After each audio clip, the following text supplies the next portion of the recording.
I'm Stephen Ehrlich. I am the founding partner of Ehrlich, Yanai, Reed Cheney Architects. We are here in the house that I designed for my family.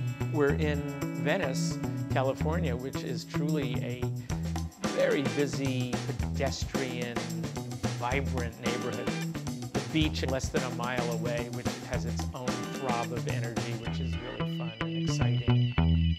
The way I started the design, it was very much about how does the indoor space connect very strongly or graciously with the outdoor space. We had been looking for a lot in Venice for a while, and we loved the fact that there were 3 mature trees, 2 beautiful Aleppo pines and a Canary Island palm tree. And we wanted to create a house that would preserve the trees because they were here first. The house is very carefully composed as a series of enclosed spaces, open outdoor spaces, then enclosed spaces. But the reality is that the courtyards are actually designed around those trees. There's the entrance court where you walk in through the courtyard, which also has the pool in it. Then we have the tree court, which has this marvelous 85-year-old Aleppo pine tree. Then there's the family court. The family court connects very powerfully or intensely and strongly to the kitchen, dining, living area. This courtyard is symbolic of the big ideas of the house design, which is that this is an outdoor room that is very detailed, very well defined, and it is an extension of the indoor spaces. And that courtyard extends to the back building, which includes a guest house and a garage slash gallery slash man cave space. The guest house is great for us. It's upstairs. It has a private stair going up to the guest house. This room is really my private room. Nancy calls it my man cave. It's kind of for the display of objects that I've collected over the years. Right here is an African basket collection. I started to truly understand the power or potential of courtyard housing when I lived in Africa. I was in the Peace Corps in Marrakesh, Morocco in the early 70s, lived in a courtyard house right in the heart of the Medina, the ancient city of Marrakesh. It's a way of living indoors and outdoors simultaneously. He's always been interested in indoor-outdoor living. Well, this house is like the apotheosis of indoor-outdoor living. Everything opens up. There are gigantic doors that disappear. I wanted to look at how technologically we could actually make the barriers between indoors and out disappear, namely glass, basically sliding doors or pivoting doors that can slide completely out of the way.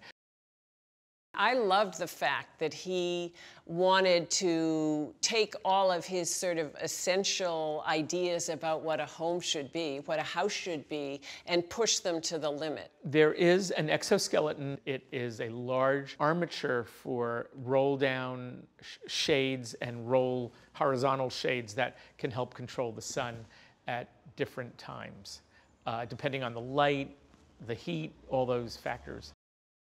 It's a way of living lightly on the land and using less energy. I like to call it a natural house because we don't have air conditioning, it's naturally ventilated, and it is a house that lives and breathes, if you will. I wanted to use materials that would be as sustainable as possible. The main materials on the outside of the house are something called weathering steel. So it's steel that will rust and then stop rusting. There's glass, of course. There's no paint.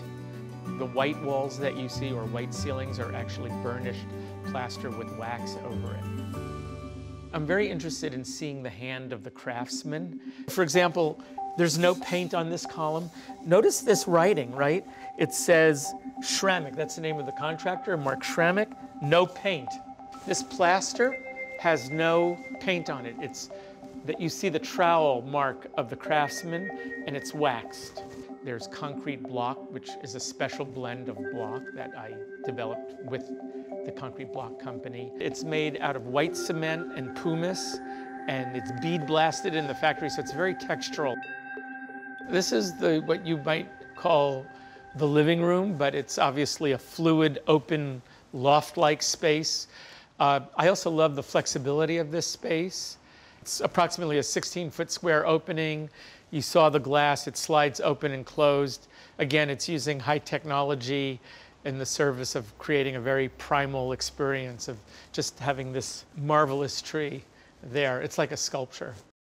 The art collection is eclectic. Often the artists are friends of ours. It's about our life experience. It's not about this would look good on the wall. Stephen has a lot of things from Africa. This is an African stargazing bed. It's carved out of one log. There's no joinery. Stephen's experience of the space is the form, the lines, the proportions. So I designed this table and the benches, and I like it because it's really simple and it's like a floating plane that doesn't have chairs. When I see a chair, my response is this comfortable? Do I want to sit here? But he's looking at it. I designed these benches just so you would experience this table and not have other things like the back of a chair. I would say my major contribution has been to make it comfortable. Big cushy chairs and throws and pillows and... These chairs are just so much fun because they swivel. Now I can't get him out of them, but it really did take 5 years to persuade him of that. Ah, that's fun. There are a number of things that Stephen did in this house that I think are really brilliant. One of them is that most of the time the two of us are here alone. I don't like houses that are big and cavernous. This house can be a very cozy environment on a cold night, the fire burning, or it can have all the glass doors slid completely open and morph into an open air indoor-outdoor pavilion. One of the things that we like to do with this house is support various nonprofit charity groups and help fundraise. So we'll have up to 100 people sometimes. We also have a big extended family. We have people come stay with us often. We have a couple of small bedrooms, we call them pods, and with the sliding glass doors, and they're like small guest rooms. They're flexible spaces, so they're very little and they can open and close, and there are glass sliding windows, but they're really more like shoji screens. This stair was influenced by Japanese architecture. It's a tansu stair which combines stairway and storage and display. And it fits into the philosophy of multicultural modernism because it's taking ideas from other cultures and pulling it into a cohesive new vision, which I like to think this house is. One of the philosophical mantras that I've developed over several decades is called multicultural modernism. And multicultural modernism means bringing many ideas from other cultures and bringing it together in some cohesive way. It's multicultural, and yet it embraces modernism. Well, this house embodies it.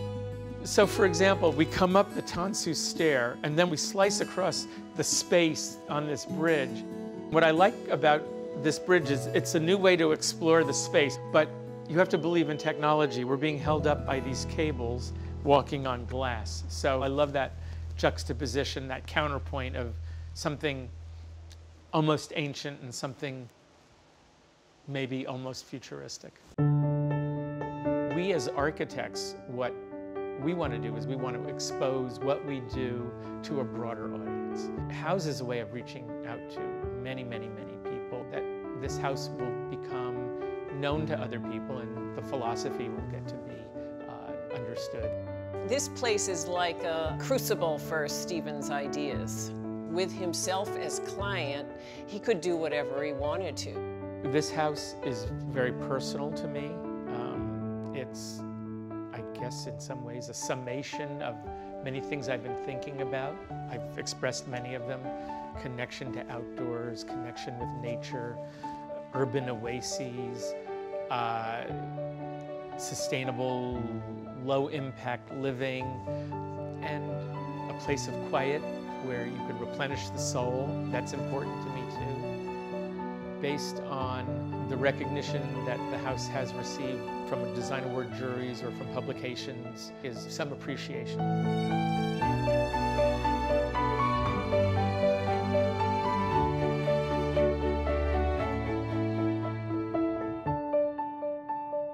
I must say, though, that probably the most important thing about the house is that it's been an amazingly wonderful place to live, to have our family participate in what it is. It's very special.